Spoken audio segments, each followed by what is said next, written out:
Pacific സമുദ്രത്തിന്റെ മധ്യകിഴക്കൻ ഉഷ്ണമേഖലാ മേഖലകളിൽ രൂപം കൊള്ളുന്ന എൽനിനോ പ്രതിഭാസം വീണ്ടും സജീവമാകാനുള്ള സാധ്യത ശക്തമായതോടെ ലോകത്തിന്റെ വിവിധ ഭാഗങ്ങളിലെ കാലാവസ്ഥാ വിദഗ്ധർ ജാഗ്രത പുലർത്തുകയാണ്. UAE ദേശീയ കാലാവസ്ഥാ നിരീക്ഷണ കേന്ദ്രത്തിന്റെ വിലയിരുത്തൽ പ്രകാരം ജൂലൈ മുതൽ നവംബർ വരെയുള്ള കാലയളവിൽ എൽനിനോ രൂപപ്പെടാനുള്ള സാധ്യത ഏകദേശം 98%. ഈ പ്രതിഭാസം നേരിട്ട് UAEയുടെ മുകളിലോ അറബ് മേഖലയിലോ സംഭവിക്കുന്നതല്ലെങ്കിലും ആഗോള കാലാവസ്ഥാ വ്യവസ്ഥകളെ സ്വാധീനിക്കുന്നതിനാൽ അതിന്റെ പ്രത്യാഘാതങ്ങൾ ഗൾഫ് രാജ്യങ്ങളിലും വ്യക്തമായി അനുഭവപ്പെടാൻ സാധ്യതയുണ്ട്. സാധാരണയായി 2 മുതൽ 7 വർഷം വരെയുള്ള ഇടവേളകളിൽ സ്വാഭാവികമായി രൂപപ്പെടുന്ന എൽനിനോ പസഫിക് സമുദ്രത്തിലെ സമുദ്രോപരിതല ജലത്തിന്റെ അസാധാരണമായി ചൂടേറിയ അവസ്ഥയാണ്. ഈ താപനില വർധന സമുദ്രത്തിന് മുകളിലൂടെ വീശുന്ന കാറ്റുകളുടെ ദിശയിലും ശക്തിയിലും മാറ്റം സൃഷ്ടിക്കുന്നു. അതിന്റെ ഫലമായി ലോകത്തിന്റെ വിവിധ ഭാഗങ്ങളിൽ മഴയുടെ വിതരണത്തിലും താപനിലയിലും വലിയ വ്യത്യാസങ്ങൾ ഉണ്ടാകുന്നു. ചില പ്രദേശങ്ങളിൽ അതിശക്തമായ മഴയും വെള്ളപ്പൊക്കവും അനുഭവപ്പെടുമ്പോൾ മറ്റു ചിലയിടങ്ങളിൽ കടുത്ത വരൾച്ചയും കാട്ടുതീയും രൂക്ഷമായ ചൂടും അനുഭവപ്പെടാറുണ്ട്.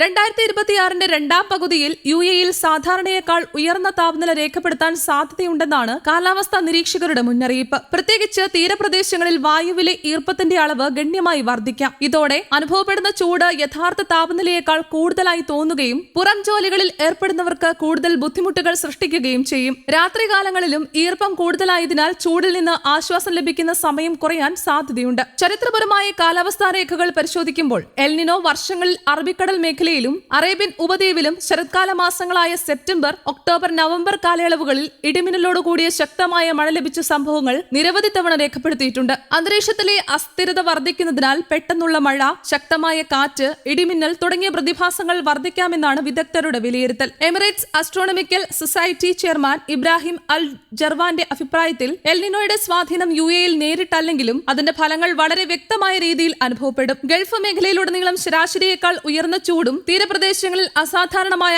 ഈർപ്പവും അനുഭവപ്പെടാൻ സാധ്യതയുണ്ടെന്നും അദ്ദേഹം ചൂണ്ടിക്കാട്ടുന്നു. ഇത് വൈദ്യുതി ഉപഭോഗം വർദ്ധിപ്പിക്കാനും ശീതീകരണ സംവിധാനങ്ങളിലേക്കുള്ള ആശ്രയം കൂട്ടാനും കാരണമായേക്കും. വർഷാവസാനത്തോടെ അറബിക്കടലിലെ കാലാവസ്ഥാ സാഹചര്യങ്ങളിലും ശ്രദ്ധേയമായ മാറ്റങ്ങൾ ഉണ്ടാകാം. സമുദ്രജലത്തിന്റെ താപനില ഉയർന്ന നിലയിൽ തുടരുകയാണെങ്കിൽ ശക്തമായ ന്യൂനമർദ്ദങ്ങൾക്കും ചുഴലിക്കാറ്റുകൾക്കും അനുകൂലമായ അന്തരീക്ഷം രൂപപ്പെടാൻ സാധ്യതയുണ്ട്. പ്രത്യേകിച്ച് ഒമാൻ, യമൻ എന്നിവിടങ്ങളെയും ഗൾഫ് മേഖലയിലെ ചില ഭാഗങ്ങളെയും ബാധിക്കുന്ന ശക്തമായ ചുഴലിക്കാറ്റുകളുടെ സാധ്യത എൽനിനോ വർദ്ധിപ്പിക്കുമെന്ന് വിദഗ്ധർ പറയുന്നു. എന്നാൽ ഒരു ചുഴലിക്കാറ്റ് രൂപപ്പെടുന്നത് സമുദ്ര താപനില, വായുമർദ്ദ വ്യതിയാനങ്ങൾ, കാറ്റിന്റെ ഗതി, അന്തരീക്ഷ ഈർപ്പം തുടങ്ങിയ നിരവധി ഘടകങ്ങളെ ആശ്രയിച്ചായതിനാൽ എൽനിനോ മാത്രം അതിന് കാരണമാകില്ലെന്നും അവർ വ്യക്തമാക്കുന്നു. ഇതിനിടെ പസഫിക് സമുദ്രത്തിന്റെ ഉപരിതലത്തിനടിയിൽ അസാധാരണമായി ചൂട് ശേഖരിക്കപ്പെട്ടതായി ശാസ്ത്രജ്ഞർ കണ്ടെത്തിയിട്ടുണ്ട്. ഈ ചൂട് തുടർന്നും ഉപരിതലത്തിലേക്ക് ഉയരുകയാണെങ്കിൽ നിലവിലെ എൽനിനോ സാധാരണ പ്രതിഭാസത്തെക്കാൾ ശക്തമായ സൂപ്പർ എൽനിനോ ആയി മാറാനുള്ള സാധ്യതയും നിലനിൽക്കുന്നു. സമുദ്രോപരിതല താപനില സാധാരണയേക്കാൾ 3 ഡിഗ്രി സെൽഷ്യസിലധികം ഉയർന്നാൽ അതിനെ സൂപ്പർ എൽനിനോ എന്നാണ് വിശേഷിപ്പിക്കുന്നത്. സൂപ്പർ എൽനിനോ രൂപപ്പെട്ടാൽ അതിന്റെ സ്വാധീനം